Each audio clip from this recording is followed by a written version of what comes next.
Huh? Bueno.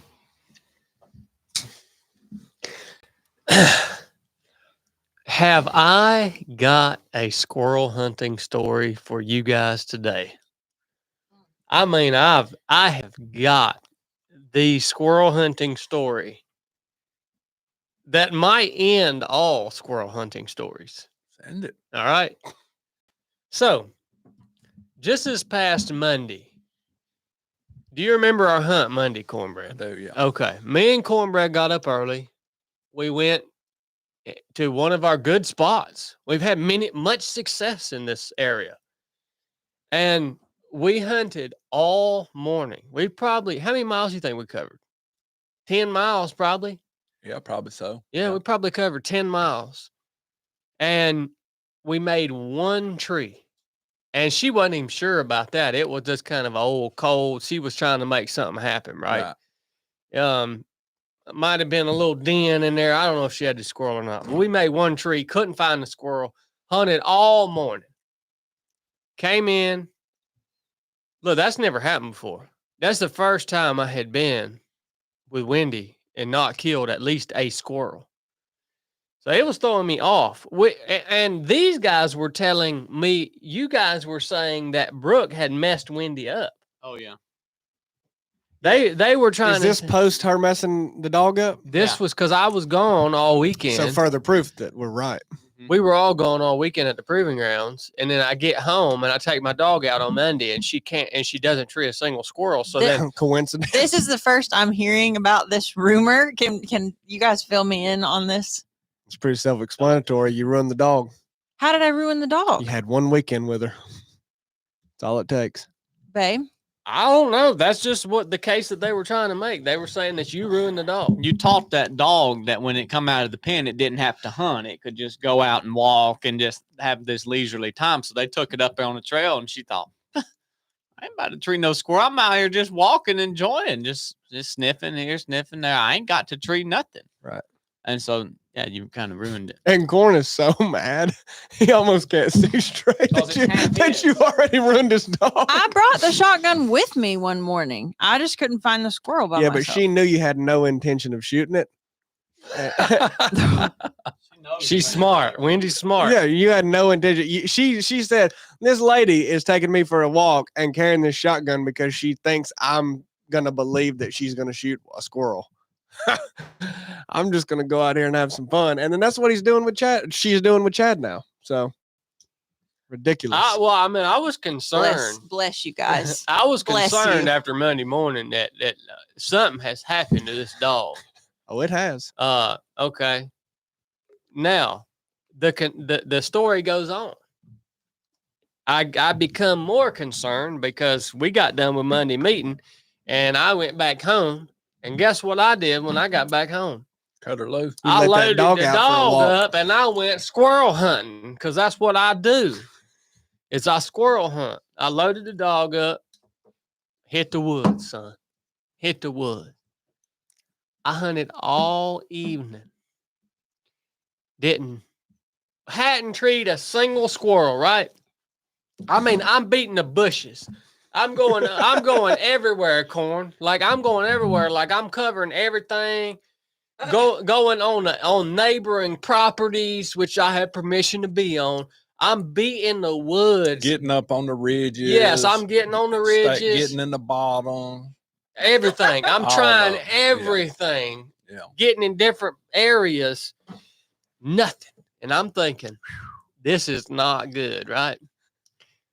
So I get to so I'm going up a ridge and I on a little woods trail, and I say, when I get to the top of this ridge, I'm turning around and I'm going back home. It's getting late, 5 o'clock or so. I'm coming up the ridge, and Wendy had been hunting the whole time, obviously not getting nothing, but she just decided she was done. It was funny. We both decided, like, okay, the top of this ridge is the stopping point. So she's standing up on the ridge in the center of the road, no longer looking for squirrels because she had just decided, okay, yeah, this is it. There's over. There's nothing moving. Okay. She's looking back at me. I top out this ridge on my four-wheeler, and I look about 50 yards through the woods, and there's a big red fox squirrel on the ground. It's always good when you see it before the dog. Yep, because she's looking back at me. I'm talking about this It's a good sign. red fox squirrel is on the ground, and he goes up on a stump, looks back at me like, you know how them fox squirrels will look at you, right? Yeah. Looks back at me like that. Takes a few more hops, goes up a dead tree, crosses out into a big pine, goes straight to the top of that pine. Well, Wendy doesn't even know the squirrel's there because she's looking back at me. She's done hunting anyways. Bad. So I say, all right, let's see if she can make this happen. So I walk her over in that direction. She picks up the trail because a fox squirrel lay a trail. A fox squirrel travel across the ground a lot further than a gray squirrel will. They move them more like a coon. She picks up the trail. Boom, boom. She's on it. Yep. She opens. Boom. Hits a tree. Boom.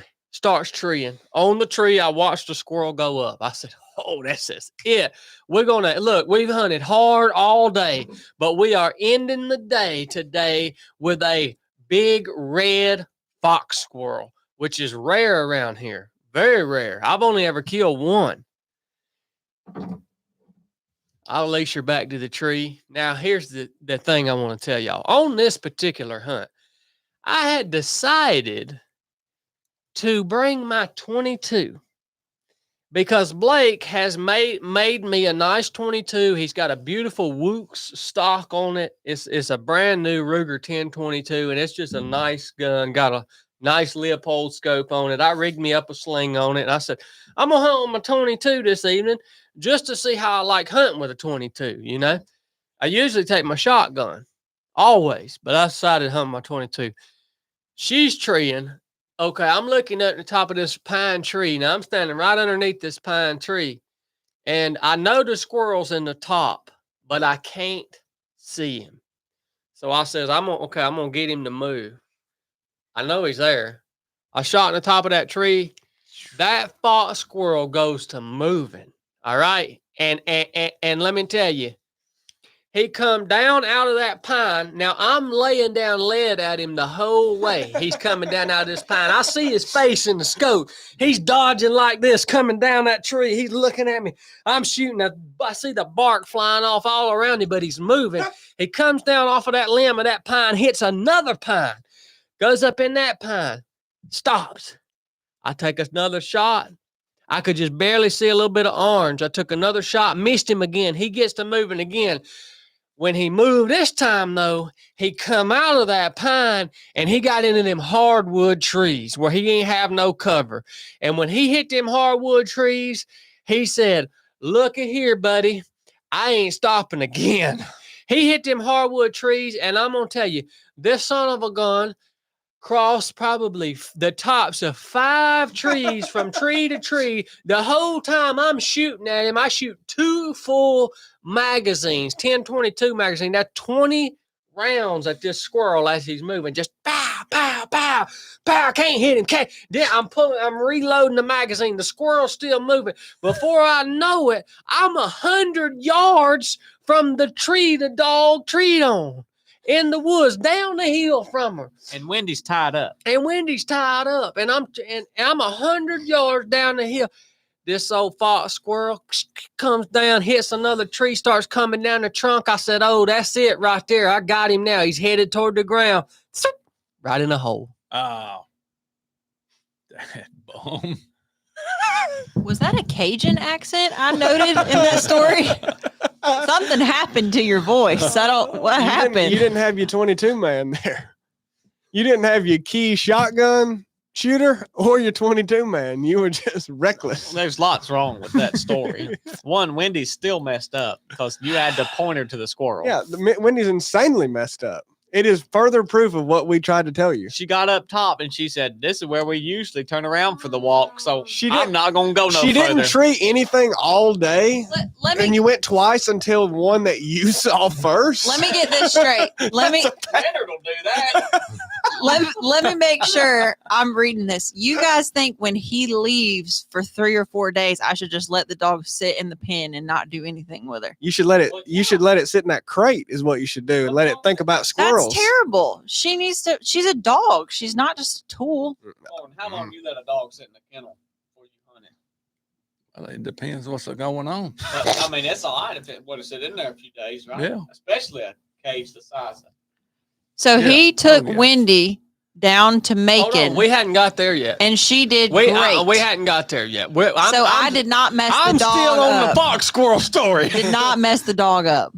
I'm still. Oh, you'll have So- a good day. Can you understand how upset I was? I mean, maybe y'all can't understand it. Maybe listeners, maybe you can't understand it, but I'm talking about. I was distraught. That's the worst nightmare for a squirrel hunter. You shot Yes. 30 rounds. Yes. Hunted all day Wow. and treed at the very last moment By a shotgun. a You don't rare need 30 rounds. a rare red fox squirrel, and I dump all my ammo at it, and it goes 100 yards across trees, and I'm watching it shooting at it the whole time it goes in a hole. You could have fired 2 blasts. It's bad enough when it's a gray squirrel and that happens, but when it's a fox squirrel and that happens, It's a whole nother thing. I Mm. mean, I got back home. I told her, I said, that's just, I'm done squirrel hunting. you probably didn't even sleep that night. No, I didn't. It was real bad. Like it was as bad as seeing a big buck and not getting the shot Mhm. you need. You know what I mean? Or getting a shot and missing. Yeah, It was that 30 bad. times. It was that bad. So I didn't know if y'all had ever had an experience like that, but I made a vow right then. I will never take a 22 rifle squirrel hunting again. Never. I made a vow right then. You better let Rome Gun know to pull that thing back out on the shelf. This guy right here will never take a 22 again. Now, I'm not saying I won't have somebody on the hunt that's got a 22, but if it's just me, I'm having a shotgun every time. Yeah. I ain't fooling with it again. That's the way to go. Did you note where said fox squirrel was? Y'all know right where he's at. Oh, And he'll be and he'll be there again, Yeah, he Wants to will. go. without a That's doubt. right. You have to bring JR up there to tree him, though. Mm. Wendy still needs a little more tuning. So, carrying on with my life. Look now, Life. listeners. Right? Thank you. Thank you listeners, you don't y'all probably have not grasped yet how deep I'm into this squirrel hunting business. Biscuit, will you tell them how deep I am into it? Can you be more specific about what you want me to tell him? Just tell them how deep I am into squirrel hunting. Well, our marriage is pretty much a wreck right now because of squirrel hunting. So if it's bad. That's strong. He's just quit doing anything. He's quit. Today's the first time you've worked out, I think, since Kevin and Richard came out. You quit squirrel hunting is a workout. you quit exercising. You can't keep any commitment or promise you make. You forget everything. And all you do is squirrel hunt. And you're also, if you're not squirrel hunting, you're grumpy and mean. I'm slap-eat up with it. He walked out at the proving ground. Yeah, I did the proving ground. But I'm eat up with a squirrel. I'm telling you. I mean, so yesterday, my dad, he's been wanting a squirrel dog, and he wanted a feist. He's been wanting a feist dog. I've got a mountain cur. And this squirrel hunt, I'm gonna tell you right now, listeners, is the funnest thing you will ever do in your life. I mean, it's funner than anything. Any other hunting, any exercise, this squirrel hunting, it is action packed, big, legit. All right, What do you think, Cole? That's what we should rename corn. Big big, legit. Huh? So yesterday, me and Dad, Dad had found a dog for sale way down south of Macon, Georgia, so about 4 hours from my house, and we wanted to go try it out. So we got in the truck. I got up at 3:50 yesterday morning. No. Hold up. What else on this earth is gonna get me up at 3:50 and in that vehicle for a 4-hour drive? What else? Nothing. Yeah, see, y'all are speechless. Yeah, it's unbelievable. Got up at 3:50, got in that truck. Me and Dad went and picked Dad up. We drove down to Macon. We met these gentlemen, good men. They were legit. Dog was good. Dog did good. JR's his name.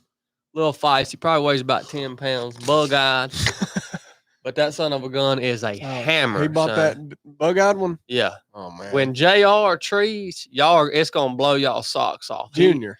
No, JR. It's not Okay. Junior. It's J-R. Does he got is he louder than Oh, Wendy? he's way louder. Yeah. Wendy? Sound like she's 500 yards off. She just be 50 yards up in the woods. She's deep. She's got that old humble bark. Yeah.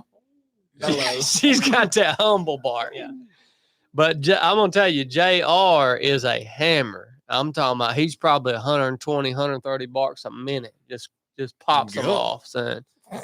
BPM. But yesterday is interesting. Just like on Monday when we hunted, yesterday the squirrels weren't moving good.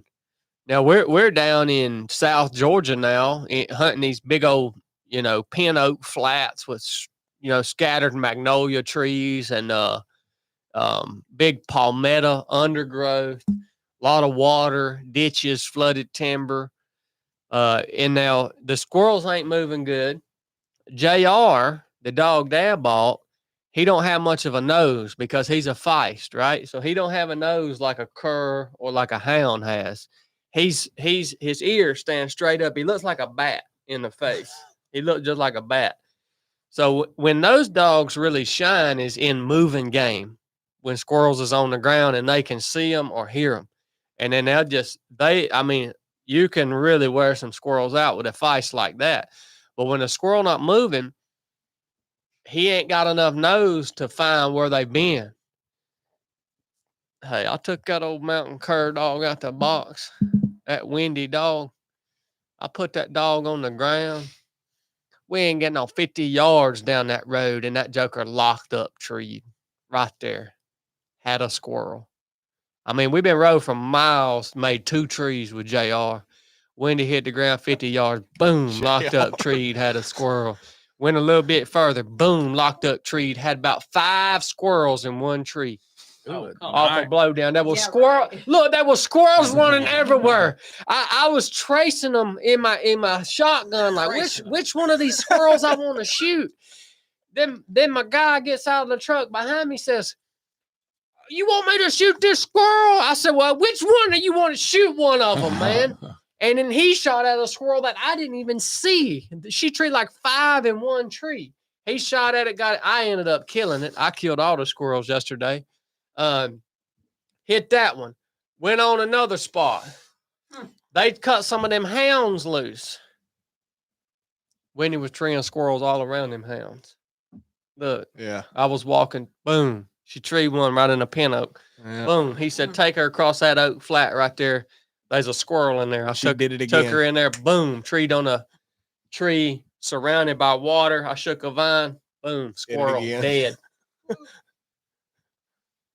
So she ain't broke. Well, Oh she no, was. I'm sorry. She is broke. Well, go ahead, Corn. You got her in the truck and took her on a big long ride, and she said, "Oh, now we're going hunting." Yeah, exactly. And got around them other people and that other dog. Deep. We falling deep, and then she'll like, "Oh, that's a palmetto bush right there. We hunting." She saw She saw JR get a few, and she said, "Oh, okay. Well, Yeah, there you go. That's a good point, Shelly. That's a good. He is hammering on that tree. They is squirrel that we hunting. Yeah. Yeah. She knew when it you- wasn't just a walk. When you take her out there on that same route Brooke kept taking her, she's gonna go, playtime. Yeah. Yeah. Time to walk. You're gonna have to go down to Macon if you want a squirrel hunt again. Corn just joined in on this, ganging up on me like you guys do for everything. And then he locked eyes with me and apologized with his eyes and then kept going. Did you not just do that? I don't know. Yes, you did. I did not mess that dog up. I'm not the one that said that, Boo Boo. I feel like you did Hey, say it. I feel like you did I say started it. Anybody? Did I say it? No, I Chad, feel like- honestly, Chad. did. One more good weekend and Benito. Well, I'm That's not. Spanish for I'm finish. not having a dog that just sits in a pen. You don't have a dog that sits in It's not sitting at my You have house. 2 dogs that roam free. It's not. It's not. Wendy's my dog too. Well, you know, everything that Chad owns is halves with Blake. So really it's 4 ways. You have a half with Corn. You have a quarter, Corn. Brooke has a quarter, Blake has a quarter, and Chad has a quarter. And there's a big dispute on how that is going Oh, to spend its man. time. You didn't say nothing bad about me taking her on walks. You know why, Sweet Pea? Because you can do whatever you want. You know you are 25% of the time. You are so much more important than me than how that dog does. Your joy and your happiness is so much more important to me than what that dog does. I can't even describe it. As a matter of fact, Stop! Don't. no, as a matter of fact, Don't do I'm it. going down here today to High Tech, the printing company, and I am having a doll that's made that looks like you. And I'm going to tote this little doll around with me. And when I go to cool places and you can't come and be there with me, I'm going to take pictures and videos with that doll that I have. made Pepe's of you. laughing. Pepe's laughing. And I'm going to send them to you, and it's going to be just like you're there with me. That's how much I love you and care. That's the sweetest thing I've ever heard. It'll be like Flat Stanley, but me. Exactly. I get to be there in spirit. Yes. No, that Oh, made Pepe man. laugh. That's Oh. how much I love you. That means a lot. Thank you. Yep. Sometimes Pepe coughs and I think he's laughing. And sometimes he laughs and I think he's coughing, but he was laughing there. So I actually heard about that sweet gesture from a good friend of mine. Who? From He who? did that for his wife. Wait, who? which friend? A good friend of mine. He From did who? that. He did that for his wife, and then it made me think, you know what? I love my wife that From who? much too. Chili who? wants to know what friend it was. Well, I can't mention it on the show. Are you scared of this friend? And, Are you scared of the it was- retaliation It that was this a friend? private thing that he did. All right. All right. He doesn't. It was want- an intimate thing. Yeah, it was an intimate, sweet thing that he did for his wife.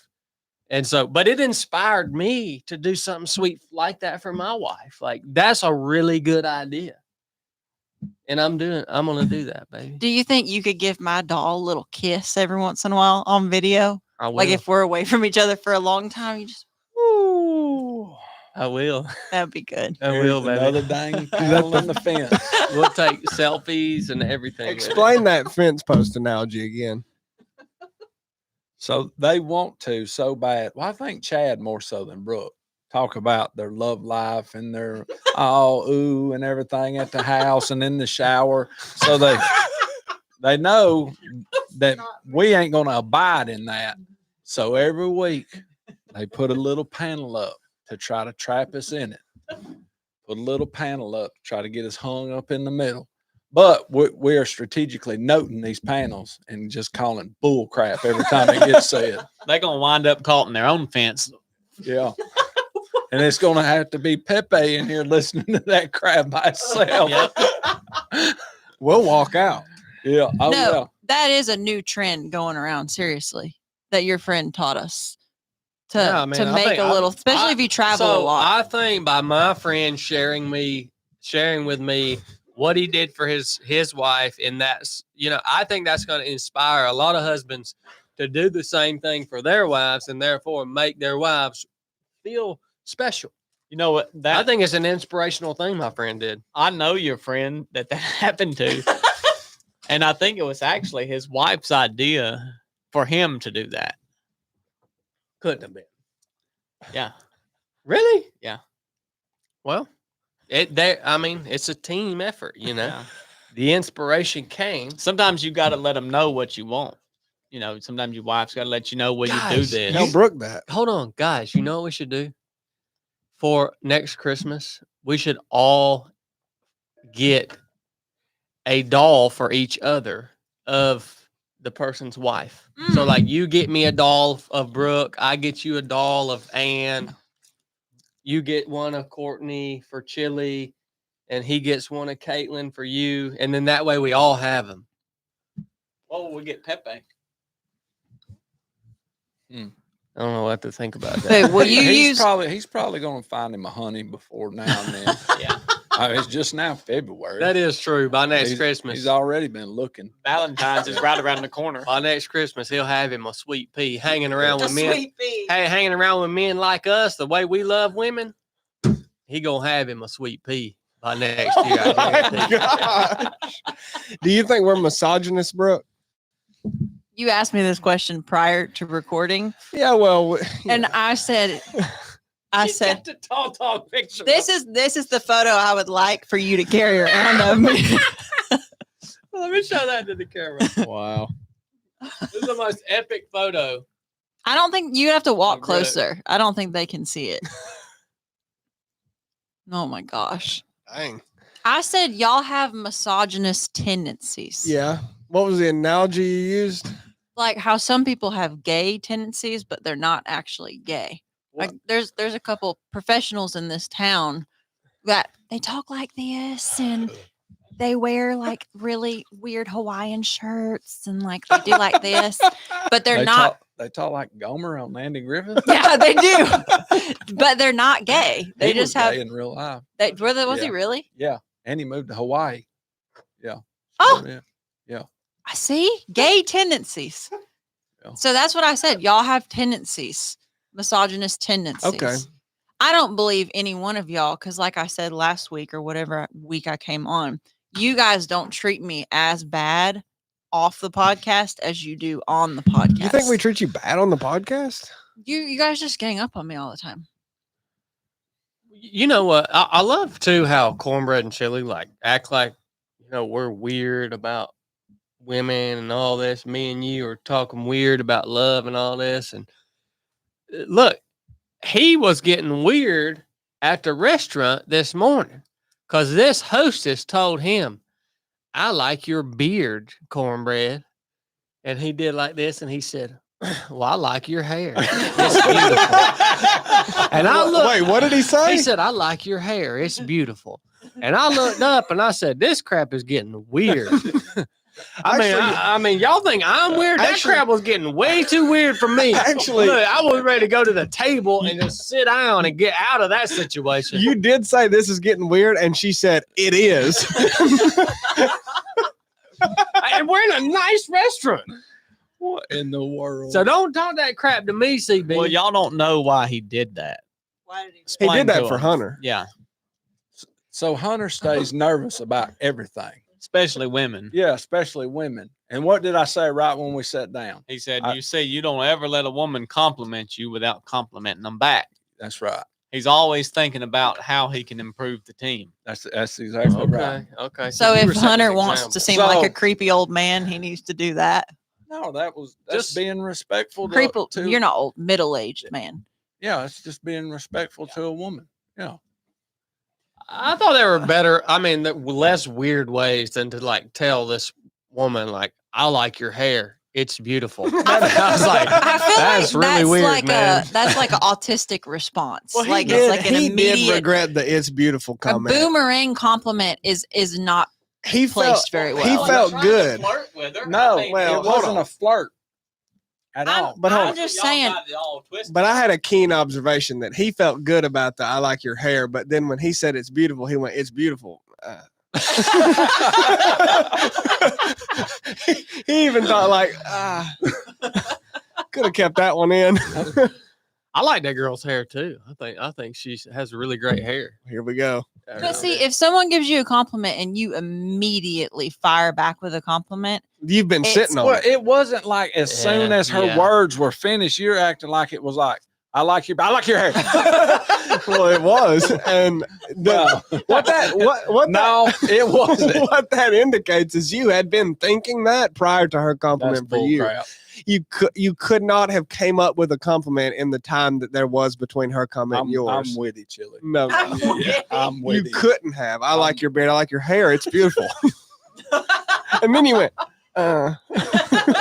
that's the creepy part. yeah. Well, we were starting this show and I Instant was handing out regret. this here gum that I won't show free ad for. And Cornbread said, "Let me get a jerk off of that gum."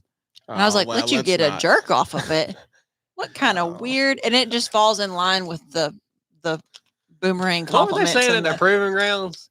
No. Oh, Give boy. me a blow.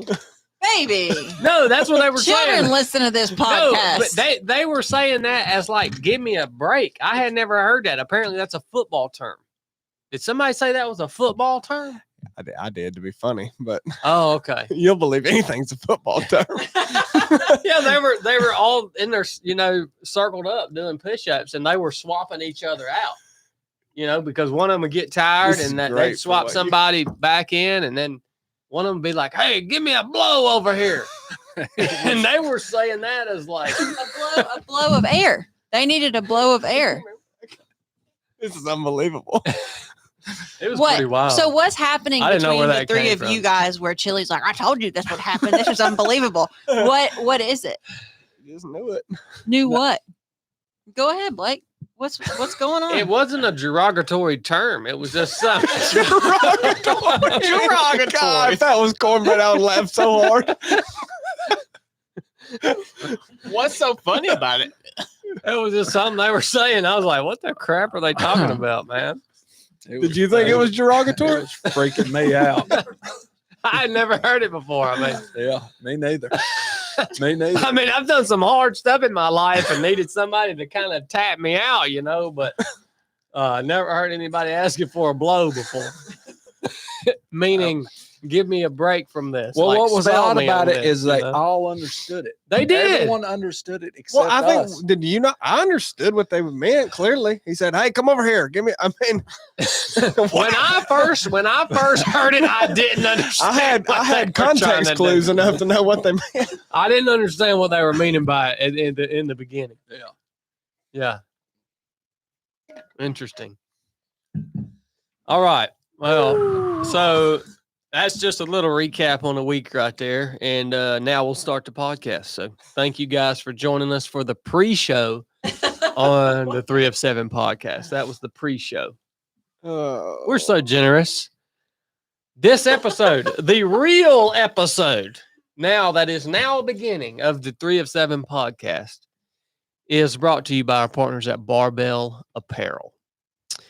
Check them out at barbellapparel.com. We have used Barbell Apparel for years now in all different walks of life and areas of our lifestyle. So they obviously have a ton of selection in terms of fitness apparel, from running shorts, which I wore this morning on our freezing cold run in the rain. I wore my Phantom shorts, and they were in the the black camo.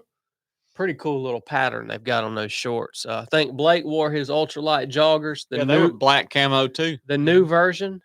Yeah. I was going to pull them out and show them, but they're soaking wet in your bag right there. And Chili right now has on the Barbell Apparel flannel. Yep. Which they don't call it the flannel. I don't even remember what they call that. But it's a nice insulating layer, mid layer, you could say. Unless it's fall or spring, then it would be a great outer layer. But for this time of year, it's a good mid layer. I think I had the jeans on all weekend. Did you notice that? You wore jeans the whole weekend? Pretty much the whole weekend, which that Barbell is the only jeans I would want to wear for the whole dang weekend at the Proving Ground. There ain't no other jeans that I've ever tried in the history of my life that would even be remotely suitable. Yeah. I do love the joggers, but I had the jeans on all weekend. And right now, there is a sale going on for $99 pants, joggers. I don't know the exact details of the sale, but go check it out. Pants and joggers. Barbellapparel.com. Sale. I agree. The jeans are cut right. They got a little stretch in them. They move with you.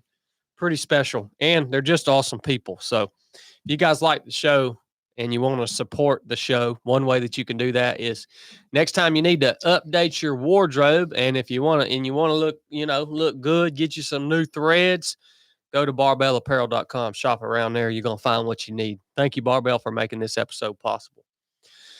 All right. One thing that I want to talk about today, and this is just going to be a reminder for all you guys, and this will be my contribution to the show today. A reminder to you guys who are leading in some way, shape, or form in your life. And whether that's, you're the leader of a family, your wife, your kids, or a leader in your company, or maybe it's not your company. Maybe you're just an entrepreneur. Maybe you work for another company and you're leading a small team or group. Or if you're a leader at your local congregation, just wherever you find yourself leading in your life, just a reminder that you should hold yourself, and you actually must hold yourself to the same standard that you expect from your team that you are leading. All right. So I just think that it's a good reminder, because it's really easy to get relaxed. And when you are in a leadership position, there's not always people above you or around you that are going to help hold you accountable and help call you up to a higher place. And that's another reason it's so important, even when you become a leader, to still seek a relationship with a mentor, somebody that can be that person for you. But it's really, really easy to get relaxed when you get to the point that you're in leadership around your physical fitness. And it's really easy to get relaxed and kind of lazy on that. Your mental toughness, your innovation, your work ethic. I know I found myself I can, call myself out many, many times along my journey, both here at 307 Project and in my military career and in my relationship with Brooke. There are so many times that I have gotten relaxed in some area. And I just want to let you know and remind you that the only way that this works, and the only way that you can maintain that position of leadership that you've been called to or been placed in, is if you will hold yourself to the exact same standards and expectations as the standards and the expectations that you have for the people leading you. All right.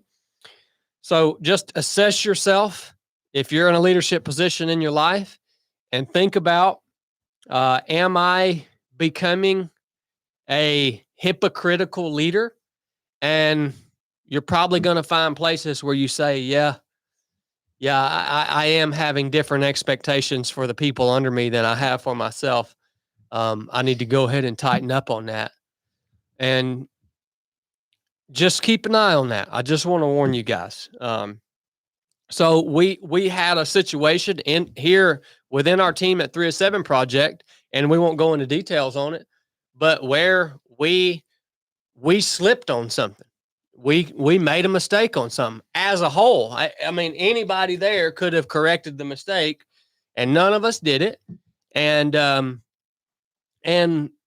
we made the decision as a team to hold ourselves to the same standard as we expect to see from the people that we get to train. And nobody knows we did it, but we did it. And it was actually and that's another thing. It doesn't have to be miserable when you're part of a team and you do hold each other accountable, or you're a leader and you do see someone slipping, or you see yourself slipping, or your team slipping. It doesn't have to be a miserable process to correct that. That was fun. It was fun, man. Like us, when we noticed what we missed, it was a good time correcting ourselves. You know what I mean? I thought that was fun. It was David's favorite part, So don't think that it's miserable. Don't think that I'm asking you to do something that's like hard or laborious or supposed to be terrible. And when you do decide to correct yourself, or the people around you or the team all as a whole moves in the right direction, it's going to produce, I think, a really good outcome. And it doesn't have to be miserable or scary or any of that. So just want to let you guys know we are growing every day as a team here at 307 Project, right alongside you guys. And when we talk about things on the podcast, when we train with you guys at the proving grounds, at the ROP course, at the basic course, wherever, it is our intentions to always hold ourselves to the same standard that we hold you to. That's important to us here, and it should be important to you in all aspects of your life, at home and professionally. And just know that it's going to produce good fruit in your life if you choose to do that, and it doesn't have to be miserable. So that's what I wanted to share with you guys. That's kind of just a big lesson from the past week for me as we kind of worked through that and grew together through that. You know what I mean?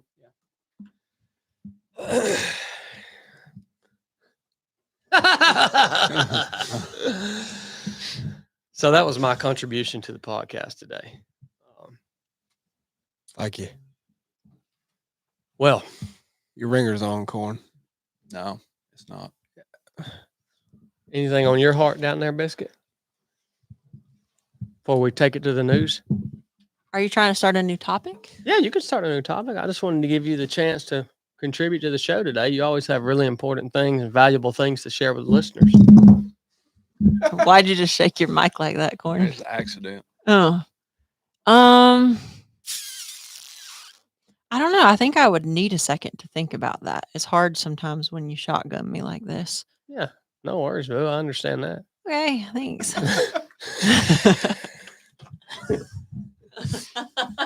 Well, I mean, I was just thinking as you were talking about that, what Brooke just said about your marriage and squirrel hunting. Oh, yeah, I got to tighten up. I got to tighten up big. I got to tighten up big So time. you recognize it. Oh, I have recognized it, and I am tightening up. Ain't I, Biscuit? I think you're saying you're going to tighten up. I am tightening up. I think you're talking about tightening up. I think you're aware that you've completely checked out. But this is part of being married to him. Like, you know, from working with him in business. I think it's pretty much the same thing. Oh, I keep him tight. I can't. I got on him. Yes, I got on him yesterday about them receipts, didn't I? You got to outthink him. See, that's what you Yeah, don't. yeah. So explain to me your strategy to get into. I got on him. That's some bull crap. He told me I'm gonna upload these receipts tonight. So I carved out a couple hours of my day the next day to come in here and do QuickBooks. And I show up and guess what ain't in QuickBooks? All the receipts. So here Yep. I looked at him and I got can't do it overwhelmed. today. I can't do it Thursday or Friday because we got stuff going on. I looked at it, I got completely overwhelmed. And I'll tell you the straw that broke the camel's back with our marriage lately. So we've been on a couple months of like Corn, you came over the other day, and I think you walked in right when he'll do things. Sometimes, a lot of times he'll say, yeah, I'll do that. I'd be happy to do that. And then he just never does. So you can't count him for anything. But if he does do it, he'll do the minimum. Like, he'll be like, oh, I'll get those groceries. I'll bring them in. Fucking eggs. Oh yeah, but let me tell the story. So like on the groceries, he would bring all the groceries in except for like 2 or 3 things. And he'd just leave 2 or 3 things out on the porch and not tell nobody. So there's groceries just sitting out there. But I know he's going to do that. So when he says, I'll unload those groceries for you, baby, I go out on the porch an hour later and get all the rest of the groceries back in. And then David was at our house and David was eating low carb. And I said, David, do you want me to boil some eggs? And he said, that'd be great. And I got everything ready. I said, babe, he was sitting on the couch on YouTube. I said, can you turn these eggs off when they boil? Because I had to go take care of the animals. He said, yeah, I'd be happy to do that. And I said, we'll set a timer. And he said, okay, I got it. And he set a timer and I walked out the door. I come back 37 minutes later. I knew because I'd sent a message when I left. And when I pulled up, I saw him start sprinting into the house. And I knew as soon as I saw him sprinting that he forgot them eggs. And so when I walked in, I said, you forgot, you were in there, weren't you? Yeah. Yeah. I said, you forgot them eggs, didn't you? He said, no, No, I didn't. They never came to a full boil, like a rolling boil. And so we peeled one, and the yolk was like dust. I mean, they had been boiling for like 25 minutes, and he was trying to lie about it to my face because he forgot. This is what I'm saying here. This is a constant process. All right. All right.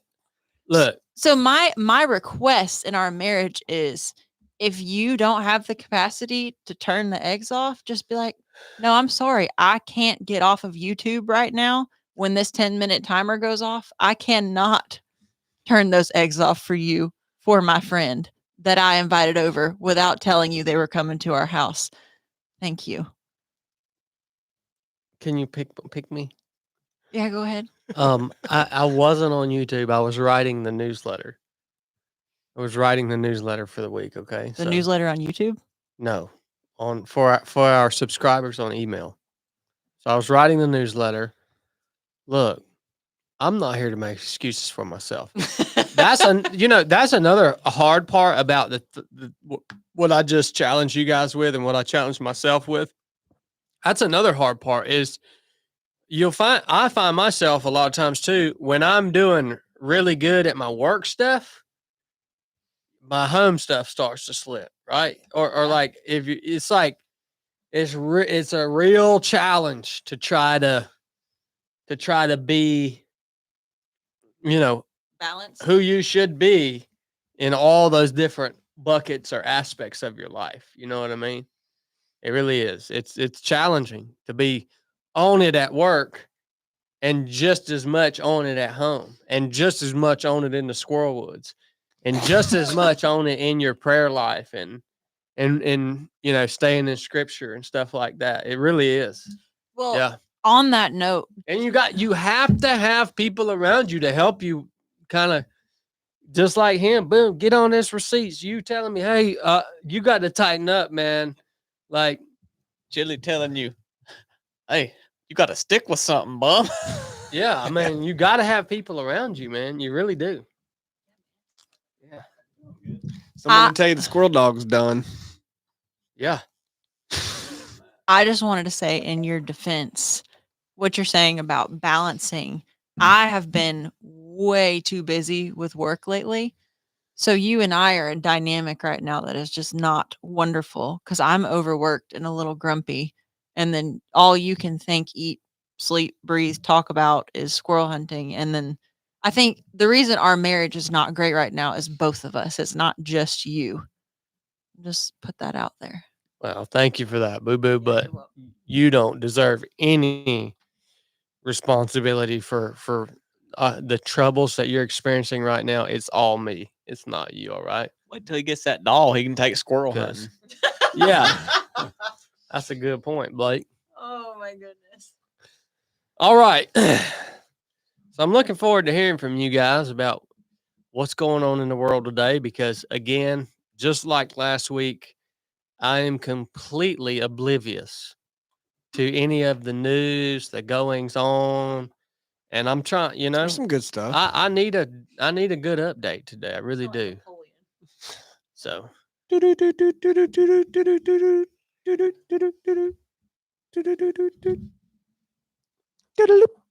Welcome back to KZ307 National News Show. I'm your host, Chili, with my co-host, Cornbread, who delivers you the local news and the weather. I do the weather ain't now. looking good. What's the weather today, The Corn? weather ain't looking good. It is awful today. Dreary, drizzly, rainy, cold, drab, ridiculous. Thank you. Thank you. In national news, the Senate confirmations of some of the most important picks by President Donald Trump are moving through. Tulsi Gabbard is confirmed as the Director of National Intelligence. RFK clears major hurdle in attempt to become Health Secretary. Should be confirmed soon. Kash Patel also moving through the process. Who's that? Whatever that guy is. Did we ever determine if Tulsi Gabbard's gray X-Man stripe was real or not? Well, she claims it's real. Okay. But are you going to go off of that? Good point. It's real. What does the director of national intelligence do? Well, you're gonna have to go to Fox News for that, because our opinion piece here at KZ307 says not much. Okay. Okay. But there's some people that definitely disagree with that. Let's see here what it officially says. Our mission is to, well, it should be. Our mission is to lead intelligence integration and forge an intelligence community that delivers the most insightful intelligence possible. They said intelligence Nuh-uh. 8. Is that really what it says? That's what DNI.gov says. Oh no. Did you hear that? Let me read that one more time. Our mission is to lead intelligence integration and forge an intelligence community that delivers the most insightful intelligence possible. That's the most political Wow. explanation. Yeah, so ever. I guess you're right, Chili. Not much. Not much. They can't even describe what they do. Yeah. But Tulsi Gabbard's in charge of that now, huh? Well, they just want to leave all their options open. So the description is very vague. That way they can meddle in whatever they want to meddle in, you know? That's a good point, Boo Boo. That's a good point. Yeah. Intelligence agencies in the U.S. are very strange. There is the DNI, not to be confused with DNR, it's a coalition of 18 intelligence agencies. And if you ask people to name how many intelligence agencies in the U.S. could you name, how many you think? 4? Yeah. 3 or 4? Well, there's 18. And that's 18 that are in this coalition that are talked about. Not even the 18 plus that are, What are they? well, intelligence agencies. CIA. Yep. NSA. And then the list goes on to a complete coalition of 18. And then once again, maybe this is more of KZ307 opinion piece, but there are others that are not in that coalition that also operate as intelligence agencies and intelligence gatherers in the U.S. So that's pretty big. I don't know why we need that many. Seems a little overkill. And what do they all do? And most of them are poised as, or proposed to combat terrorism, right? But most of it is just, as you see through their work with social media companies and their integration, and as Mark Zuckerberg says, their pressure on Facebook, they're often operating as domestic surveillors to Domestic surveillance and propaganda. Yep. So that's what Tulsi's going to be heading up. Does everybody seem to still be happy with Donald Trump, or? Well, there's some interesting things with Donald Trump going on lately. One of the biggest is he has a plan for Israel and Palestine. Oh, And I saw something about that where he pushed the chair up under this guy that was signing a thing. Well, it's a big plan. He says we're going to take the Gaza Strip and we're going to develop it New York style. We're going to put casinos. We're going to put hotels. It's going to be the Riviera. We're going to Middle East. We're going to put restaurants. We're going to put more casinos. Being U.S. controlled. Yeah. The U.S. is going to control it with no troops over there. Yeah. No troops. We're going to develop it. I mean, he is a real estate developer. He's dead serious about this. Dead serious. Yeah, dead serious. He told, we had a meeting with King Abdullah in Jordan and told him that's exactly what he wanted to do. And King Abdullah said, well, I don't cotton much to that. I don't agree with that. And Trump said, well, you're going to have to get over it, because that's what we're going to do. We're going to develop it and take those Palestinians in Gaza and move them to your country in Jordan and some other surrounding countries. And he said, y'all can take them. Huh. And we going to develop Gaza. So beat that. So What you think of that? What's the, I'm just wondering what's his logic behind developing that area? Well, it's going to make it great. I mean, have you ever been to Atlantic City? I mean, have you ever been to Vegas? But what's he basically It's going to reform saying, the whole country. If we give them bread and circus, all of this stuff, that they're just going to quit fighting each other? Is that what he thinks? He's just saying it's not nice over there, and we're going to go in there and make it nice. And all that fighting will stop if you can gamble. Did you hear about this, Corn? I heard about him, but I wasn't clear that he was wanting to move all the Palestinians out to other countries. Yeah, Jordan's one of them. Yeah. And that's why I was talking to King Abdullah to basically tell him, hey, when we come develop this area, these Palestinians gonna have to get out of here. And you're gonna need to take some of them. So Who's going to inhabit it then? Oh, the U.S. It will be U.S. owned, and we will use it as a tourist state. So no kidding, tourists, man. And they can come back. Those Palestinians can come back and gamble, but they can't They live can there. come back and blow up the casino, just like they blow everything else up over there. But no, they can't be living there. No. So whose permission does he need to go in and do this? Like, who does he need permission from? He's Tulsi the president of the United States. Well, it kind of starts to remove borders, all this stuff he's talking about doing. Like Everything taking does. back the Panama Canal, we're going to take Canada. We're about to develop Gaza. It almost makes you even see more into like, really, there is no borders or countries or anything. Yeah. Whoever's got the power is going to do what they want to do. Yeah. Which we did talk about was going to happen. But and it would be under a leadership like Donald Trump, where that's the proposal is the opposite of that. Right. And anyway, it's perfect. It makes total sense to me. So Donald Trump is marching ahead with the globalist agenda, disguised as nationalism. unbeknownst to anyone Right. who loves him. Yeah, it's disguised as nationalism. It's disguised as America's first power, and Wow. but all the actions move to, well, It's going to be more for the U.S. It's going to be more. yeah. Wow. But that's a genius deception. Yeah.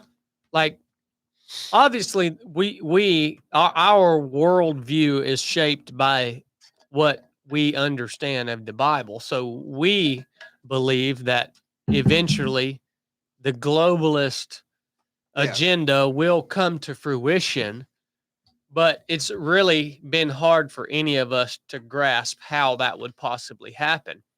But when we understand that the great deceiver is actually the one who's behind the scenes in this agenda that leads to the ultimate end of the earth, it makes sense that the plan to bring this agenda to fruition would be a deceptive plan.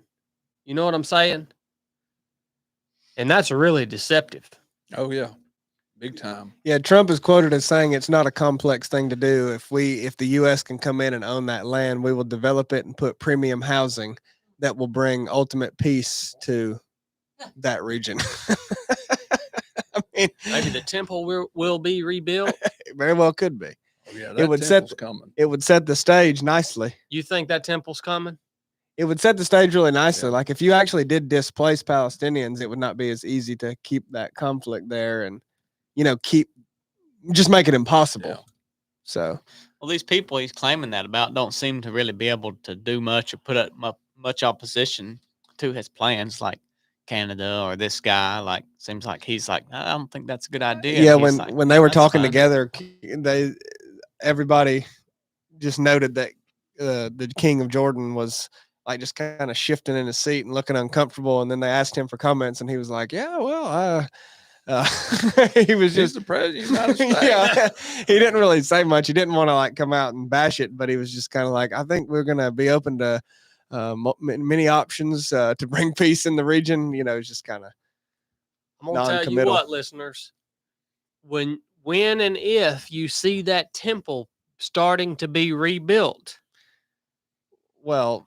Now, I mean, for a while, you could say it's being started to as far as the plans and preparation and groundwork, but it's not like going up. Israel was just about to get 100% Saudi backing on that temple before all that. Yeah, you're a little bit behind there, really. I mean, it already is. Started, and they was invaded by hang gliders. Yeah, well, yeah. October 7th. Yeah. I don't know a lot about the temple. Is that the one where there's a mosque there now? Yeah, there's a mosque The there. Al-Aqsa Mosque. Right. So the idea, like for what you guys are saying, for like the end of times signal to kind of happen, I'm assuming that mosque would have to be torn down and something new would have to be built there, or is the temple just a metaphor for something? Well, the Jewish people want to rebuild. So the foundations of the old temple Mhm. that was the old temple, which was destroyed by the Roman Empire shortly after Jesus was crucified. Some of the foundations are still there. Underneath that mosque. Well, yeah, they call it. I know one of the big parts of the foundation they call the Wailing Wall. Yeah. That's where all the Orthodox Jews will go. You've seen it online, and that's a foundation wall of that old temple. So, yeah, the Jewish people, as far as my understanding, they don't want to, or like they don't think they can build that temple anywhere other than right there. They can't. It literally It has to be in that spot. So that was going to be my next question. I think you just answered it. So what we're looking for is a Jewish temple being built that includes like that Wailing Wall. It has to be. No. The site of this temple, there was a temple there, and it was destroyed. Yes. And when through the Crusades and all of this time of power struggle and Palestinians and Israelis fighting, both have their reasonings for believing that land is theirs. Yeah. And there's even some weird, I mean, I say weird to us, Islamic culture that believes that if land was taken from you, it's your duty to reclaim it. And there's this weird agreement now since the U.S. got involved in the 40s and 50s, like to where Israel, they're given Israel. So Israel and Jerusalem, like that is Israeli land, that's Jewish land that the Palestinians believe is rightfully theirs, but was kind of given to them and protected by the U.S.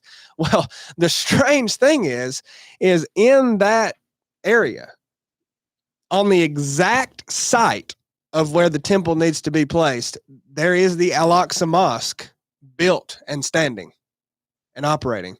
The exact site, because that site is holy to Jews, Muslims, Christians, all. So that mosque, but that mosque have has to gotten come placed down. there over the years in all this power struggle. But now you've got Israel, this strange thing where Israel is like, okay, we've got our land back. We've got, but we can't rebuild our temple because there's a mosque but we've there. got a huge mosque still here. And so that's a huge problem for the Jewish people. Like a gigantic problem, not even just because it's keeping them from building a temple, but also it is literally like this altar of Satan, in their opinion. And I mean, that must be removed, but is not being removed right now. So once that is destroyed, I mean, that mosque will be destroyed one day. It has to be, in order to rebuild the temple back on that site. And then I would see that's the deal. Like when the mosque is fully destroyed, you won't have the temple go up very quickly. I don't think, like relatively. I think because there's going to be that's the thing. We keep talking about periods of peace that are going to happen. I think there's going to be a period of peace, but like ultimately when that comes down, you're going to kick up some fighting again. I mean, there's got to be some serious stuff in place to prevent that, because that will be like earth shattering to the Muslims. Yeah. Though they already have the plans done. Right. They've got warehouses with harps in it to go in. Like they got the stuff like ready to. We're gonna put this in the temple. It'll be hard to get the walls right. Like it'll be. They got warehouses with stuff ready to go. Yeah. Because I've heard that too. Like all the like things that go into the temple, they're rebuilding all of these. Mm-hmm. Like it's basically the furniture that goes into the temple. That's what I mean. It's being built. They're now. rebuilding and have been rebuilding all those pieces of furniture that go in the temple based off of the description that's given in the Bible. Do these Jewish people that are trying to rebuild the temple, do they believe in the end of times? Like, do they believe in Revelation, or are these Old Testament? They're They're looking still for the waiting for first the coming. Messiah. Right. Yeah. Okay. So they're fulfilling a prophecy in the New Testament, mostly, that we're referring to, but they don't use the Old Testament, right? Or the New Testament. Yeah, they don't use the what Matthew, Mark, Luke, Right. John, Acts. They don't read any of that. Isn't that But, ironic? yeah. That the prophecy is like they're fulfilling a prophecy that they don't really believe in. Well, they believe that God will actually come and dwell in this temple if they rebuild it. Like, that's their whole driving factors. We want to get this thing back up so that we can worship the way we've been told to worship in the Old Testament. And this is a temple that they believe God comes and actually dwells in the temple.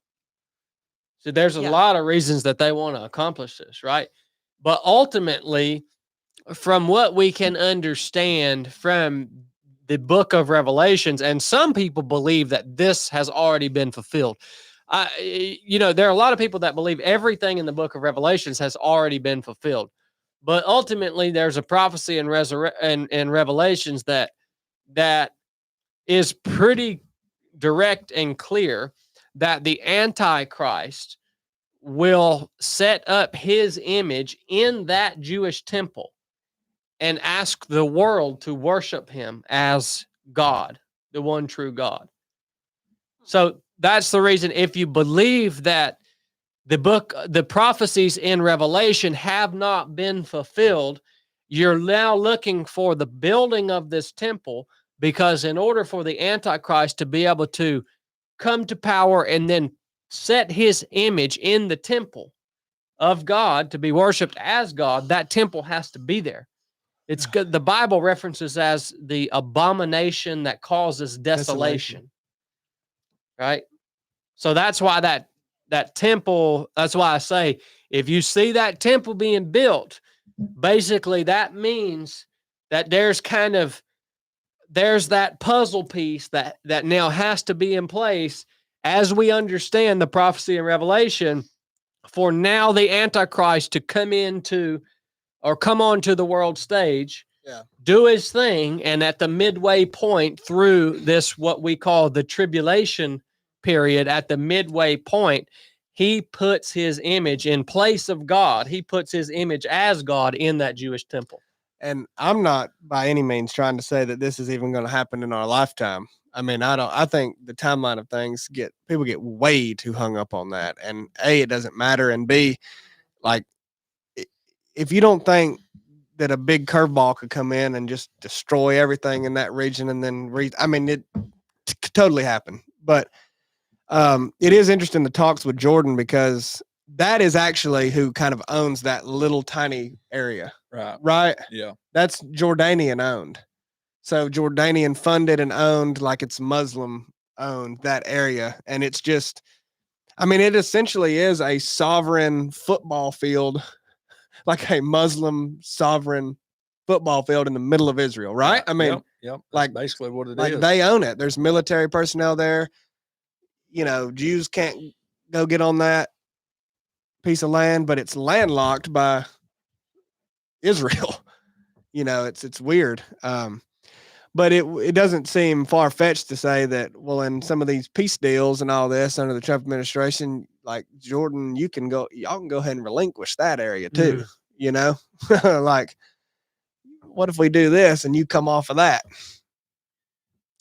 Yeah, and there's the thing that's hard to grasp is, like, how will this mosque that's built on the temple site, like, how will they ever destroy that? You know what I mean? It's really hard to grasp, but it's also very simple. Yeah, yeah, I don't think it has to even be looked at something like it's going to be destroyed in a conflict.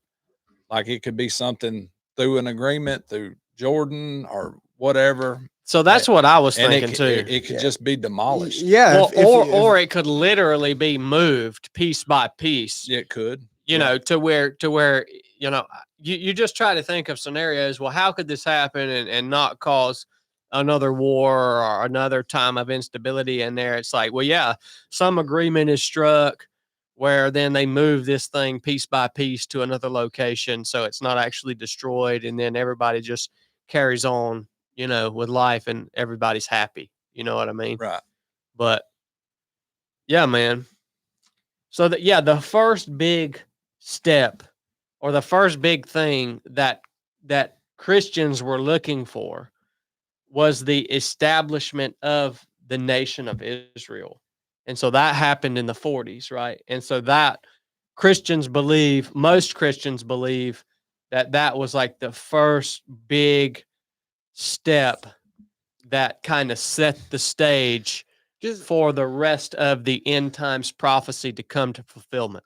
Just think about that time, man. Like, you don't think people thought the world was ending and, Revelation was happening in the freaking 40s, dude, with World War II and Hitler and Israel becoming. I mean, dude, Yeah. you had some people convinced. I mean, it seemed like pretty dang perfect. I mean, of course, some things hadn't happened, but just on the surface level, it was like, my gosh, we're dropping atom bomb. Like, this is it. And we're 80 years past that with the same old story happening. Like, it's slower than we want it to move. You could easily do this for a long time right now, this back and forth, but it is slowly moving in that direction. I mean, ultimately. I like what you're saying too, Chili. It's like, we don't know the timeline. No. Like, say the temple goes up, say Jordan does give that little football field to Trump, and he's pro-Israel, and he gives it back to Israel, and then they build the it's temple. going to be USA first. and every Christian we know would be freaking out. Like, you better get ready. Oh, you better get ready. Minutes. The temples be rebuilt. It's and like 2,000 years later, yeah, I mean, stuff's just getting rough. Like, who knows? I mean, and what, like, you guys, I haven't really delved a lot into Revelation, so y'all probably know the answer to this question. What does the Bible call us to do with that information? Like, I know it says be on guard. Like, I know the scriptures about, like, remain sober, pretty much act right all the time, because you never know when Christ is going to return. So what are we supposed to do with the information of, like, say we do see the temple being rebuilt? What does that change about our lives as Christians? I think it's a great question. I think the benefit of us knowing those prophecies, understanding them to the best degree that we possibly can, and then when we see biblical prophecies about the future actually happen, I think that it should, like, give you confidence, like, increase your faith in scripture. You know what I mean? Like, I think that's the good part about it, right? And Jesus does say, hey, watch, when you see these things happening, you know that the end is near, right at the door, but then, of course, we also know that a day is as 1,000 years with God. He's not bound by time, right? So we know that it's close. But yeah, I mean, like the reestablishment of the nation of Israel, I mean, nobody could have ever imagined that happening. But when that happens, I mean, every Christian should look at that and say, whoa, okay, there might be something to these Bible prophecies. Yeah. You know what I mean? So I think that's the biggest fruit of it for Christians and people who do believe in scripture. It's just strengthening your faith. Yeah, strengthening your faith and your confidence that, yes, scripture is true, even when it's telling you things are going to happen that you can't understand how on earth it would ever happen. Just like we right now can't understand how could this temple site ever become available, because there's a mosque right on top of it. Like, we don't understand how that could happen. And I imagine it was the same for the people in the 40s when they saw the Jewish people come back together to reform the nation of Israel. They thought, whoa, how we didn't see that one coming. There was a Israeli official recently that said, I think he was like the security minister, that said if he could build the temple right now, he would. And that just, I mean, that just making that comment, there's a Right. weird tone about it. Like they won't, everybody knows that's what they want to do, but they don't really talk about it. And when he said that, it just like people are ready to fight then, so it won't go down easy, all of this, but very interesting talks, and talking about, turning Gaza into Atlantic City is pretty interesting. So Yeah, that's wild, man. that's national news. Yeah, what do you think goes over better, Israel controlling Palestine or the U.S. controlling Palestine? Oh, the U.S. for sure. Well, no, but if the U.S. controls So Palestine, the Israel's our U.S. ally. gets the football field. well, these Muslim countries are not as stupid as Americans most of the time as far as national news. They're not tricked into the U.S. owning anything over there and thinking that it's not Israel that owns it. Yeah. Like we have laid our cards out on the table that the only reason we have any interest in the region is for Israel. Yeah. So if we own it, they're not tricked into thinking, like, they know exactly what that means. They know Israel owns this. So I don't think it goes better over at all. Yeah, you may have a point there. I'm telling you, Chili. they're not tricked by that. I just know how the Palestinian people and really a lot of just Muslims in that region as a whole, I know how much they vehemently hate Israel being a nation. Like they don't even recognize that it's a legitimate nation. right. They call it something like the occupied.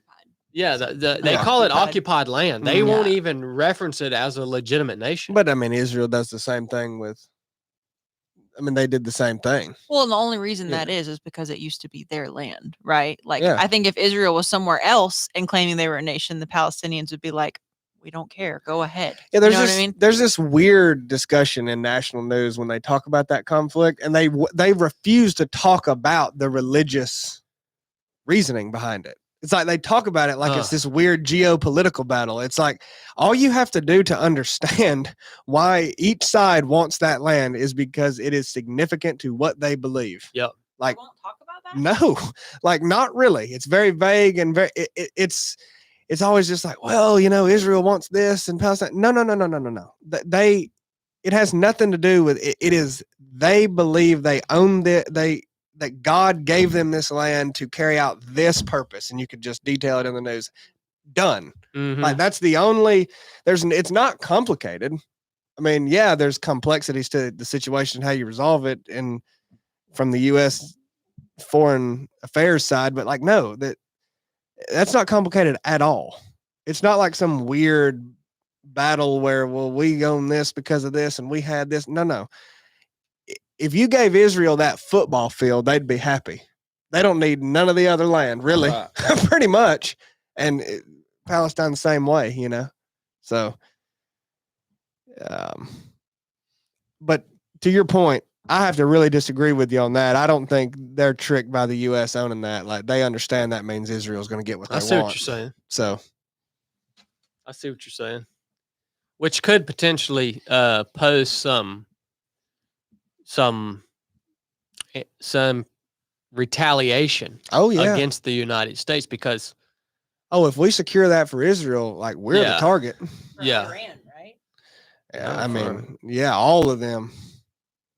yeah, Yeah, Because- like Iran, every Arab nation would want to, like, you think. I mean, that's the thing. A lot of terror threats in the U.S. have kind of been overblown in the past, but like that would put some things into action, and all the.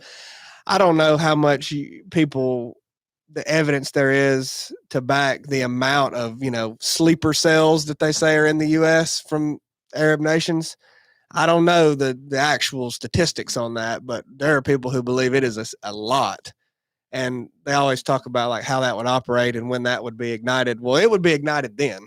I would think Like so. Yeah, that would be, whatever is here to accomplish that goal would be set off. That's the trigger. yeah, I I can feel see like, that. Chili, you'll know the answer to this. I was thinking about this the other day. Is Saudi Arabia aligned or are they used to be our ally, didn't They they? still are. Still Okay, are. so Big time. they're removed from that group of Middle Eastern countries that would all back Palestine in a conflict.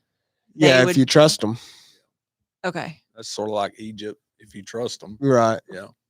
because Egypt's also allied with. Are they part of the United Nations? Yeah, Saudi Egypt- Arabia. Everybody's a part of Yeah. the United Nations. I thought a lot of people weren't. No, every country in the world. Are you sure? I'm In the UN, very yeah. sure.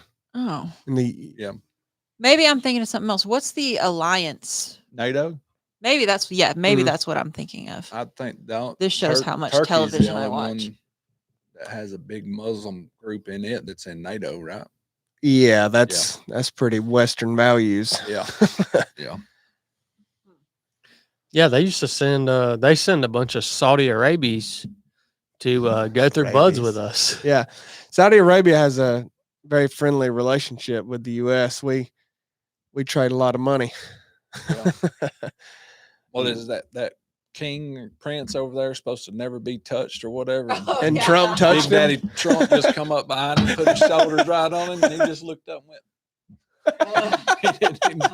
yeah. I'll be darned. Well, Trump marches on. Local news. here in We're in Georgia.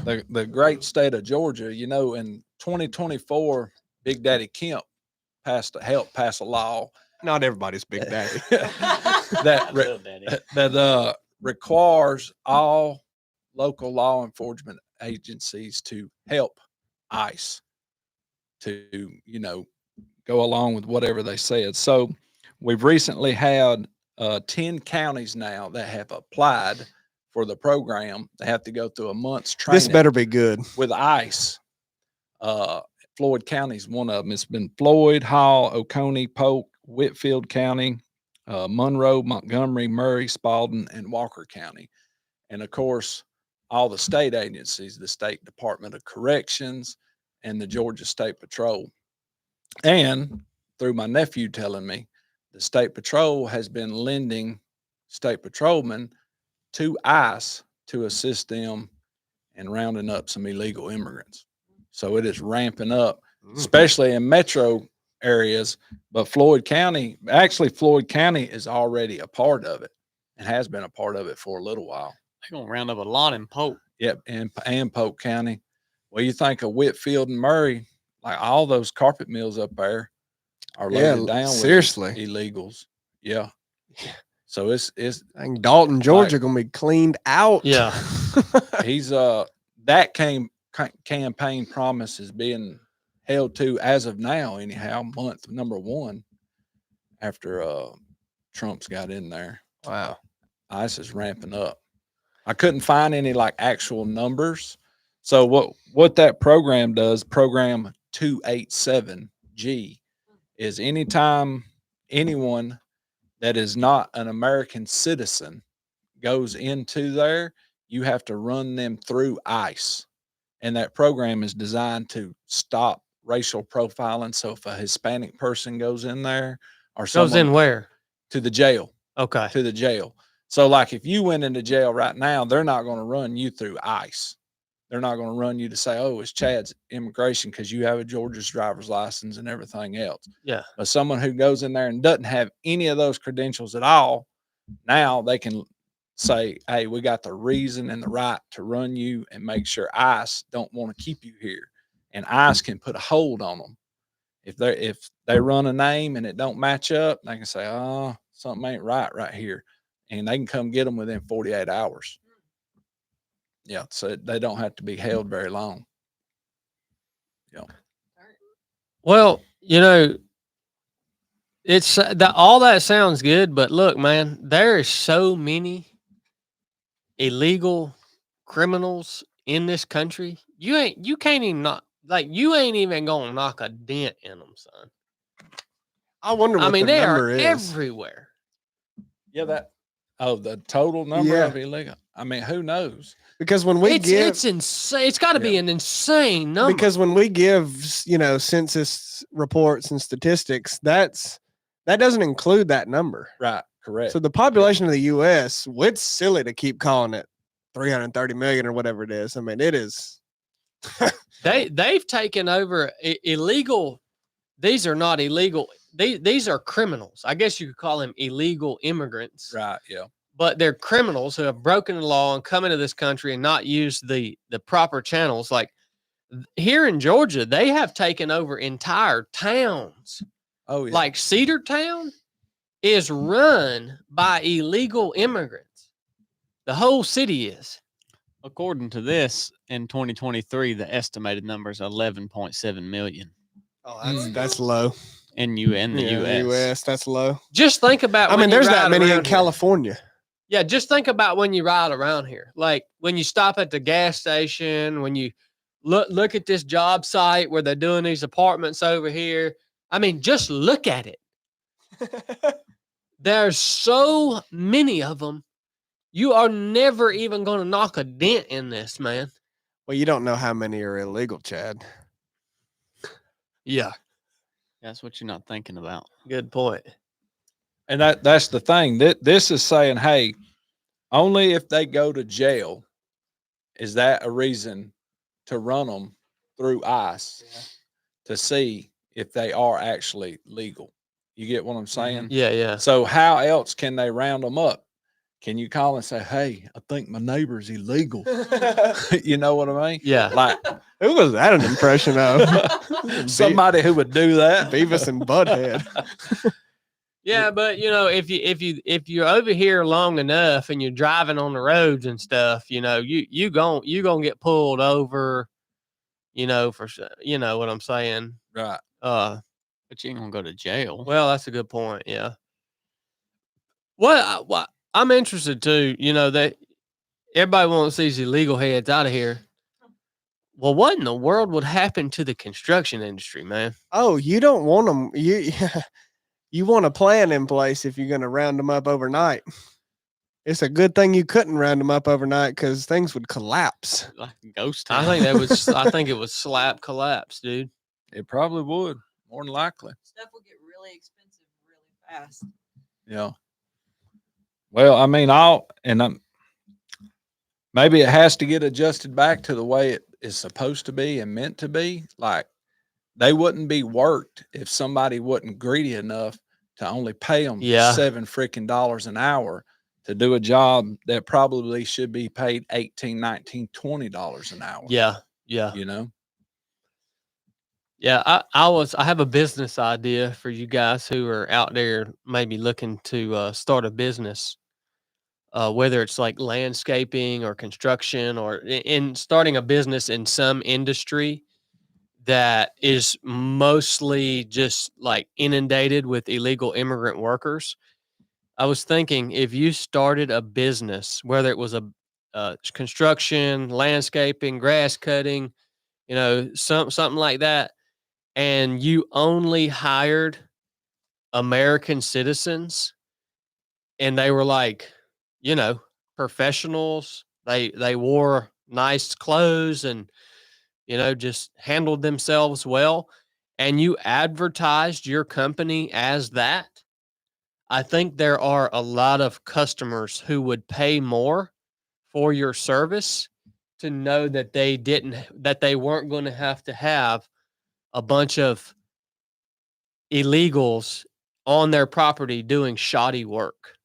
You see what I'm saying? Right. Yeah. Like if you started a company that was like the foundation of your advertisement. Like you don't have, look, we only work, our employees are all American citizens. Call it collared shirt grass cutting. Yeah, exactly. Like I think that company would really do well, man, because Exactly. I think about that, you know, we've had jobs done at houses and stuff, you know, that we've owned, and you have these illegal people coming in and they're in your dang house or around your house, right? And you're like, man, these people have already shown their willingness to break the law, and they don't have any sort of identification or like nothing.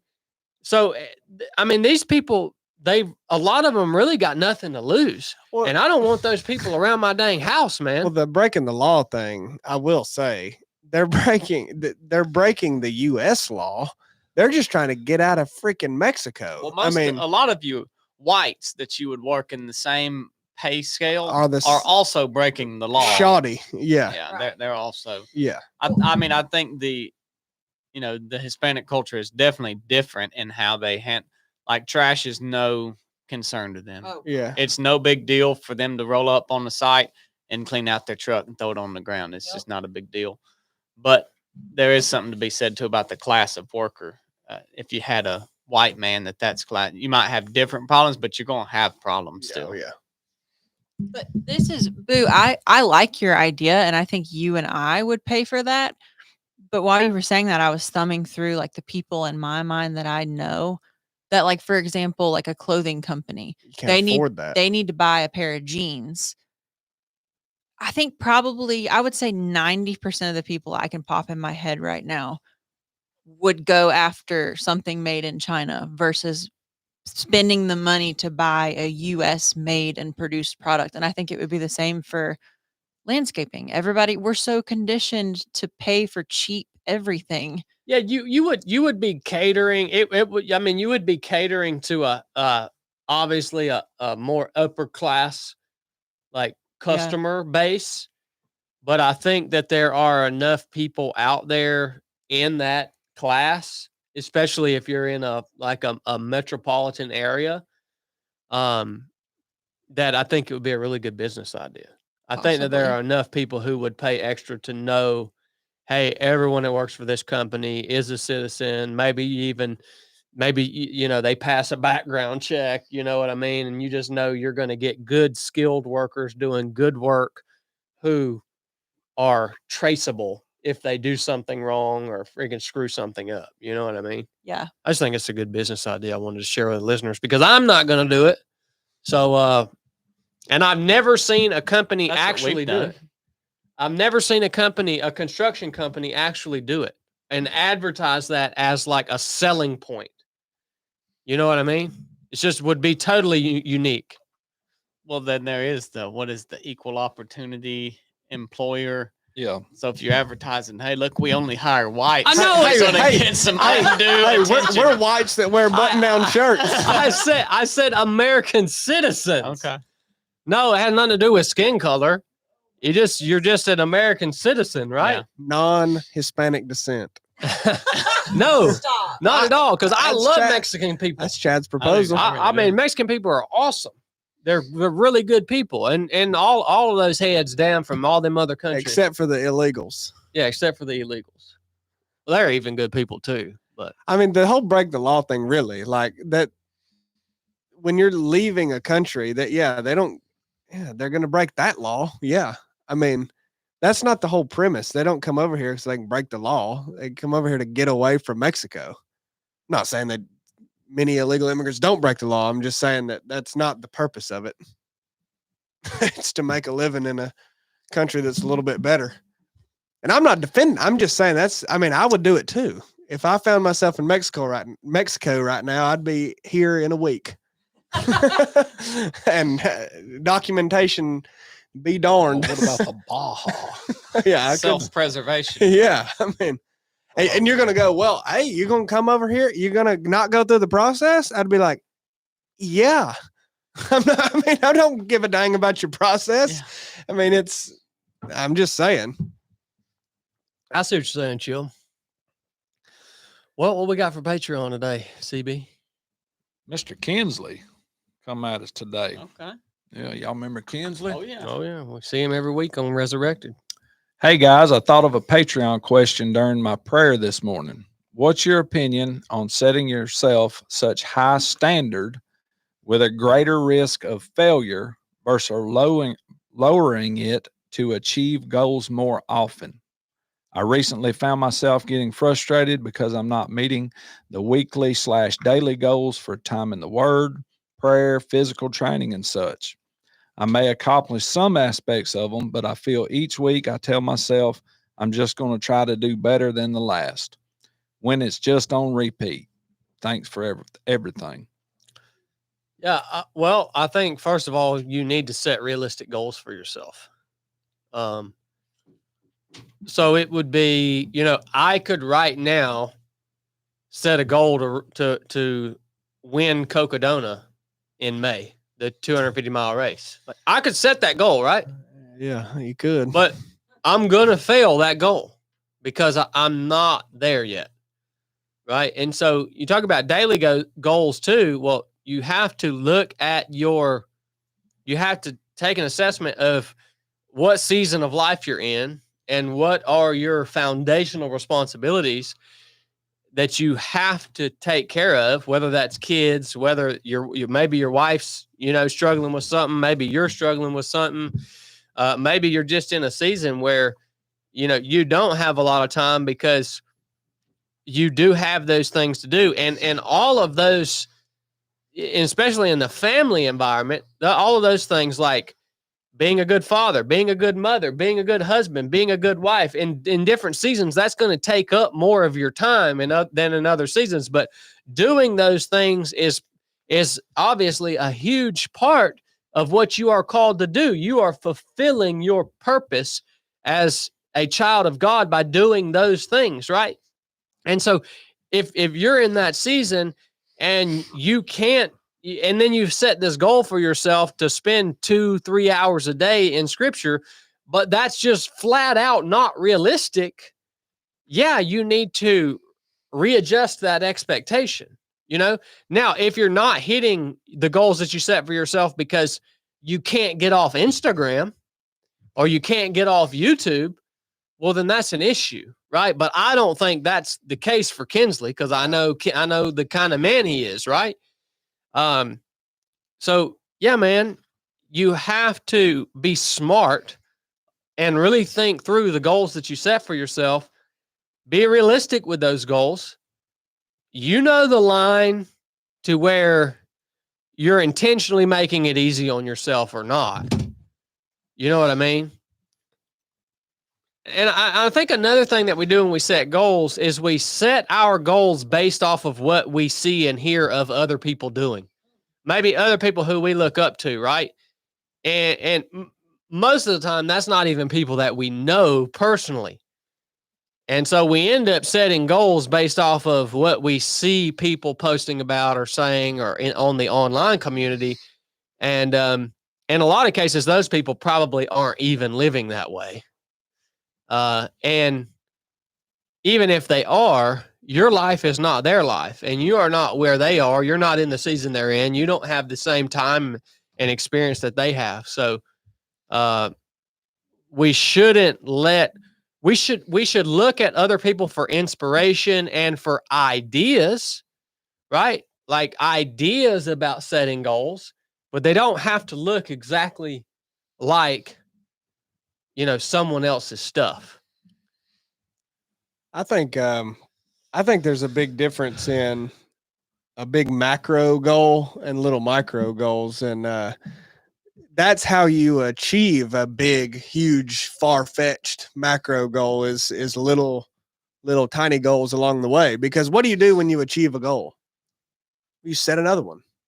So, I mean, at least that's what you should do. Like that. So if you're just focusing on some big grandiose goal, like, hey, I want to win 100-mile race. Well, I think that's totally fine. Even if right now that's unrealistic, but that can't be the only goal. You have to be like, okay, that is my ultimate goal. And I'm acknowledging that. And I don't want to just give up on that, but I'm going to then say, well, I've never run past 20 miles. So my goal is to run a 50K. Like then, okay, now you've got something to go for and that you should and will achieve. And then you can set another one and then ultimately get there. And that, that SMART acronym, I daggum hate stuff like this, acronyms and all that. And like, What is it? It's, make your goals specific, measurable, actionable, realistic, and time bound. And I really do hate stuff like that, but that is good. Like that is good parameters around goals that you set, because if you make sure they're time bound, well, you don't just say, hey, I want to I want to run more. Well, okay, like when? By when? Like, And a lot of people yeah, make that mistake yeah, too, man. like, I That's want- when I ask people, because that's a question I ask when I go around and speak. Yeah. How many of you guys have goals? Then I'll pick somebody out, say, what's your goal? And I'm talking about 99% of the time, it's something like to provide for my family Yeah. or to be a good dad or right. something like that. Which those are right? good goals, but like you got to Yeah. put some. But I'm like, yeah, you got to be specific with your goals, Yeah. right? Yeah, and then the realistic part is, I mean, that's you see people do that too. Is like just Joe Blow down the street is like, well, I want to set the world record in the mile. It's like, well, I mean, that's just, you know what? You're just not going to do that. I mean, sorry, not everybody can achieve their dreams. Like I hate to break that to people, but that's just that. There's certain things that are realistic. I don't believe in this popular way of speaking to people like they can accomplish anything they set their mind to. Actually, you can't. There are things that are impossible, and there's some people who are aware of what those impossible things are, yet they'll still say they want to do them. Well, you probably should back off of that. I mean, I think it's a great thing to dream. I think everybody should. You should have dreams that scare you and you don't even think are possible. But then you can come back down to earth a little bit and say, okay, what are the steps I'm going to take to actually achieve something that is realistic to then maybe get me further than I've ever thought I could be. And yeah, actionable means you actually have the ability to do it. Like if you start saying you have this goal of a fitness goal, but you're in the middle of an injury, like you need surgery on something, and you then say you want to, You can't take the proper action. yeah, you can't do it. You know, you right now that does not need to be your goal because you might can be in the future. That's the thing. You don't have to give up on all this stuff. You just need to give up if you're 50 years old and your goal is to break the world record in the mile. You need to give up then. But set another one. But a lot of things you just maybe need more time so you can set those parameters and actually go for it. And don't be afraid to aim small. That's really helped me in life, is to just aim small. Dream big, aim small. That's what I like to say. That's good. Like really, I mean, right off the rip of running ultras, I had a big goal dream to win a 100-mile race, but I did not try to do that in the first week of having that dream. I tried to do my first 25-mile long run, and I did it. So it was like, all right, here in a month, I'm going to do this 50K race and try to win it. Bang. You just aim small for yourself along the way. But yeah, that helped me. It's a good word, Chili. What you got, Biscuit? Got anything on this? No? Okay.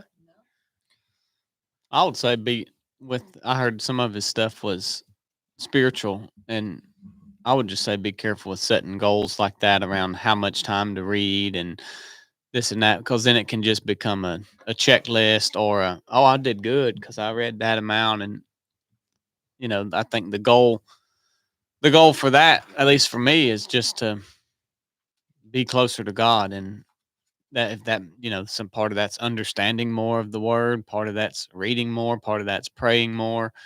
And so maybe you can set some things there, but the way I would be, if I set a goal, I need to read an hour today, I'd go do it. I could do it. And then, but it would just be like, all right, good. You did good on that. Yeah. But then I wouldn't get what I needed to out of it. So I do think it's a little bit different when it comes to your spiritual side, and it should be less maybe stringent and regimented and more led by the Holy Spirit. That's a good word, Blake. I ain't got nothing I can add. Y'all covered it all. Yeah, what do they say that like comparison is the thief of joy? That way, since Chili's on all the acronyms and motivational sayings now. Jeez, I hate I just wanted to throw that one in there. Comparison is the thief of joy. Who said that? I have no idea. I've just heard it before, and I do believe there's something to that. So, You know who said it, Hunter? Oh, you look like you knew. Little Wayne.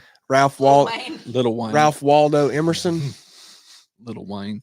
so that's a good question. Maybe Good, Teddy Roosevelt. good question that I think a lot of people, including myself, have struggled with, Kinsley. So hopefully that helps you out, man. Thank you for all your support, and everybody that is on Patreon. Thank you guys for all the support that you guys give us here at 307 Project month after month. It means a tremendous amount to us, and we just really, really appreciate it. So, well, all right, guys, thank you for tuning into the show today. We hope you enjoyed it. We covered a lot of ground, from squirrel hunting to Bible prophecy to setting goals. It's been good, man. Yeah. It's been good. We do got to get our super chats.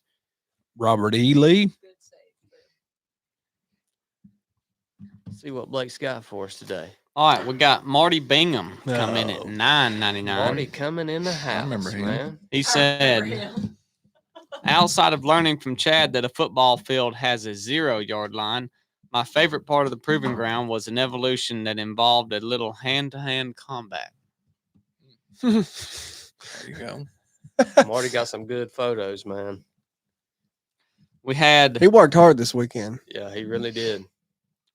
Marty Bingham come in it. Oh no, that's the same one. Chris Jolly jumped in on him. Oh, okay. $5. Yes, I was worried Chad was going to beat the snot out of me. He did have one heck of a grip around our arms. Chris, you did good this weekend, man. Yep. Thank you, Chris. Yeah, we got your thing right over here. Oh, you want me to show it? Get Cornbread to hang it up. Yeah, show it to him. That is a nice piece right there, It's son. real nice. Yeah. Real nice. Chris Jolly made that for us by hand. We had Marty Bingham come back in at $4.99. That is until I noticed off to the side that 100-pound girl had Chad in the bind. I mean, he was in a sure enough tight spot. They wore me out, son. Shot me while I was down, son. Then Chris Jolly jumps back in on Marty Bingham at $10. He says a little extra sandwich money to throw Marty's way for the amazing photos he took. Thank you, Marty. Yeah, I saw Chris made a post today on Instagram using one of Marty's photos. That was pretty sweet. We Thank got you, Chris. We got Untrue Lies coming in at $5. Y'all getting grays, blacks, or fox squirrels? Here in northern PA, we get grays and blacks. We got no black squirrels. All we got is grays I have seen black and squirrels. fox squirrels. Here? Mm-hmm. I used to see one all the time at Coleman Murdoch's land every Wow. time I deer hunted. I've seen an albino squirrel. Yeah, I have too. Wow. Shows what I know. Did you know there were black squirrels? Yeah. Yeah. Black fox squirrels. There's whitens with black faces too. Real Oh, squirrel hunters know that. All kind I of stuff. see is red fox squirrels with white face. Would you shoot an albino squirrel? You dang right I would. That one you killed I the other didn't day know. was red with a black face. Well, that's it. Red with a black face. Yeah. Would you kill an albino squirrel? I smoked the far out of it. Albino Dang turkey? right I would. Oh, I smoked the far out of it. I wouldn't kill an albino deer. I let him ease on through the country Why? because I'm not going to full body mount a deer. We had Marty Bingham come in at $19.99. Good night, Marty. I was trying to throw him a cigarette lighter so he could set his shirt on fire to smoke her off of him. When Blake called a ceasefire, that was all that saved him. I'm still a little tore up over it. Thank you, Marty. We'll make Marty, if you're at the next proving grounds, we'll make sure to let you jump in on that evolution, Bubba. Then we had Chris Jolly come in Son, front of Marty. Doolin super chats. He said, I didn't squirrel hunt in Georgia this weekend, but I did get a few with my car while down there. Squirrels everywhere and skunks. Y'all don't hit them squirrels with that car, man. No. You'll not kill a squirrel unless a dog's treated. Gatekeeper Radio 347, $10. Chad's squirrel imitations are priceless for YouTube clips. Love you guys. True that. Thank you, Gatekeeper. Thank you, Paul. Lance Davis, $2. Thank you guys. God bless. Appreciate you, Lance. Thank you, Lance. Thanks for tuning in, man. Little Virgil, 99¢. He sent that emoji with the eyes on the bottom and the mouth on the top. Oh, yeah. Upside down. Yeah. Yeah. Yeah. But the eyes are straight. We're straight. still reading LV's super Yeah. chats. You told me he was going to send the heart for Valentine's Day. No, that's next week. Okay. Latest hour, $20. Wow. Good night. Is that Thanks. latest hour's first super chat? That's the first I've heard of him. Yeah. Yeah, never heard of him. Thanks for the based advice and values on your channel. There you go. Thank you, latest hour. Yeah, Thank man. you. It's outstanding. Glad to have you, latest hour. We had Sean Schneider. You know him? Oh yeah, He come in at $100. Sean. Good night. $100. You did good this weekend too, Sean, but that's a little nuts. Guy's rich, man. He said, "Keep up the good work. Looking forward to training with y'all again soon." Let's do it, Sean. Get you Man. like that rock, bub. Wow, Sean. Now hold on. Is this Sean the pilot? What are you talking about? Sean Schneider. of- Sean with the beard that was just at the proving ground. He was the pilot. Oh yeah, yeah, yeah, yeah. Yeah, dummies. Yeah. Yeah. Sean the pilot. Yeah, Oh. that's Sean the I pilot. get it. Yeah. Yeah. It took me a minute too, Chili. I tell you what, old Sean, he can land a plane, son. Yeah. Yeah. He can land a plane. He came in last minute to the proving ground too. I know. That's really that's very impressive. That's He came off the Patreon post. yep.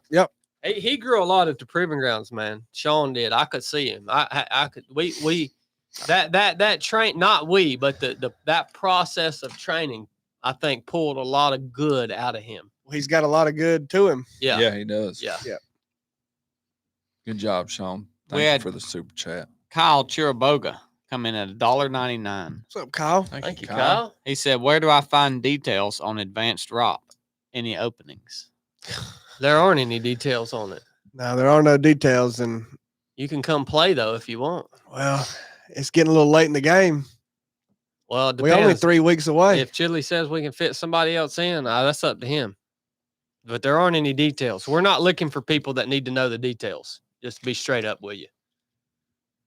Where does he send his gold? Well, he has to send an application first, and then it has to be approved, and then he'll get further instruction. Yep. You taking anything from him or not? Well, yeah, Kyle's a good one. He can send an application. Where's he send it? 3 of 7 rock, gmail.com. There you go. There you go, bub. It's late in the game, but we might make it happen. Yeah, we got a call with the advanced ROP team tomorrow night. Yep. Send it now, Kyle. Send your application now. We had Jessica Du Bois come in at $20. I think it's Dang, I Jessica. think it's Dubois. Yeah, it is Dubois. Have you met Jessica? No, but I mean, I know how to say that last Man, name. we got some epic stories with Jessica and Tim. Well, I won't be Oh, there. That's so cool, man. She said, "Love you all. Revelation is an apocalyptic. From my understanding, how we understand the end times is often misinterpreted. The idea is as young as 150 years old. The ancient Near Easterners would not likely interpret it the same." Yeah. Yeah, there's a lot of different thoughts around that. Jessica's pretty sharp. She's been really digging into the Bible, man. Revelation apocryphal, apocalyptic, eschatological. Chili knows about all that. Anyway, keep going. We had Kyle Chiraboga come in at $1.99. He said, "Brooke, my wife Paige says hi. Love y'all." Thank you, Kyle. What do you have to say about that, Brooke? Hi. Hi. Hi, Paige. I know Paige. I met Paige after the rock. Yeah. Mr. Underscore came in at $1.99. Thank you, Mr. Thank Underscore. you, guy. Then he come back in at $1.99 and he said, "Why did the Crusaders happen?" Why did the Crusades happen? Crusaders. I don't know who the Crusaders are. Hmm. Is that like the Avengers? That's Don't be a like jerk, Chili. it's like the replacement. You know what with that Keanu fella's Reeves. asking. No, I don't. Blake reads it as it is. Y'all aren't gonna answer? I'll tell you why it happened, because somebody got ticked off. That's why it happened. Ryan coming at $19.99. He said, "Proving Grounds was a top-notch training experience. A super chat can't do justice to how awesome the people and mission is.